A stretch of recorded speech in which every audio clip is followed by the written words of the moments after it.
तुम्हारे लिए हर South Indian Madras bloody North Indians ignorant, illiterate, arrogant entitled. You bloody എന്ത്? ഹായ്, ഈ ഓഡിയോ ശ്രദ്ധിച്ചായിരുന്നോ? നമ്മുടെ ശ്രീദേവിയുടെ മകൾ ജാൻവി കപൂറും സിദ്ധാർത്ഥ് മൽഹോത്ര അഭിനയിച്ച പുതിയ സിനിമയാണ് പരം സുന്ദരി. ഈ സിനിമ ഇതിലെ ജാൻവി കപൂർ ഒരു മലയാളി പെൺകുട്ടിയാണ്. മലയാളം അല്ല സംസാരിക്കുന്ന മലയാളമാണ്. എൻ്റെ പോലും മലയാളത്തിൽ അല്ലെങ്കിൽ സൗത്ത് ഇന്ത്യയിലുള്ള നല്ലൊരു നടിനെ കിട്ടാത്തത് കൊണ്ടാണോ ഇങ്ങനെ ഇവരെ തന്നെ കാസ്റ്റ് ചെയ്ത് ഇവർ ഇങ്ങനൊരു പേക്കോലം കാണിക്കുന്നത് എനിക്ക് മനസ്സിലാവുന്നില്ല.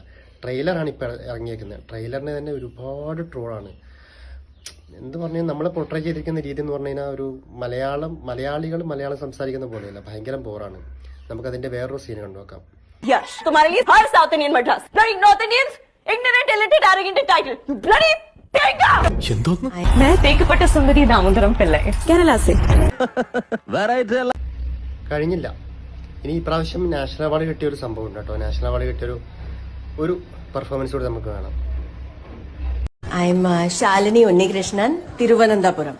അത്ര ബോറിംഗ് ലൈഫ് ഒന്നും അല്ലാണ്ട് കത്രീന കേഫിന്റെ കുറച്ച് ചായ ഉണ്ടല്ലേ.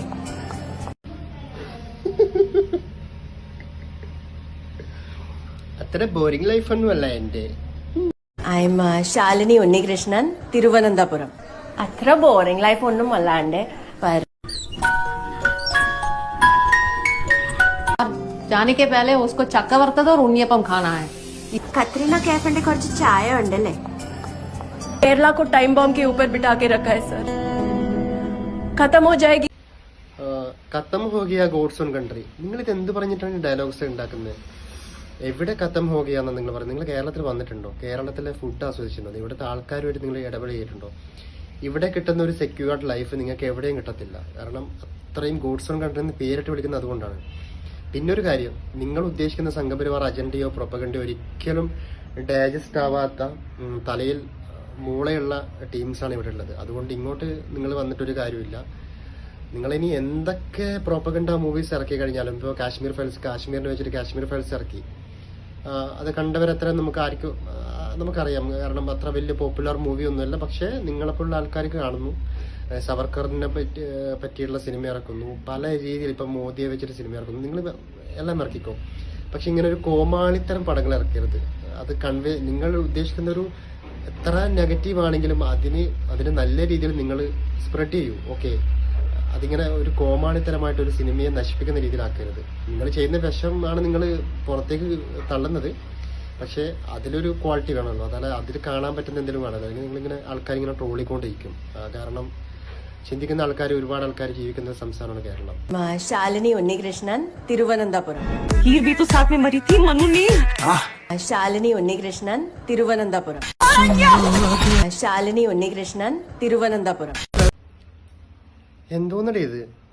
ഒരുമാതിരി ഒരു ഭാഷയെ കൊണ്ടുപോയിട്ട് അതിനങ്ങനെ കുഴിച്ച് മൂടുന്നൊരു ഏർപ്പാടാണ്.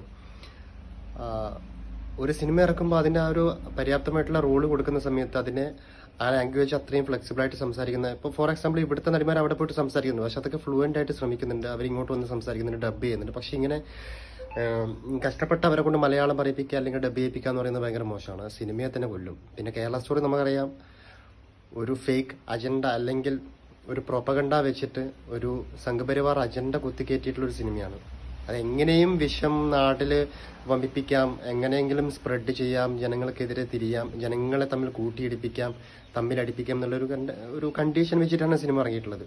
സോ നാഷണൽ അവാർഡ് തൂക്കി.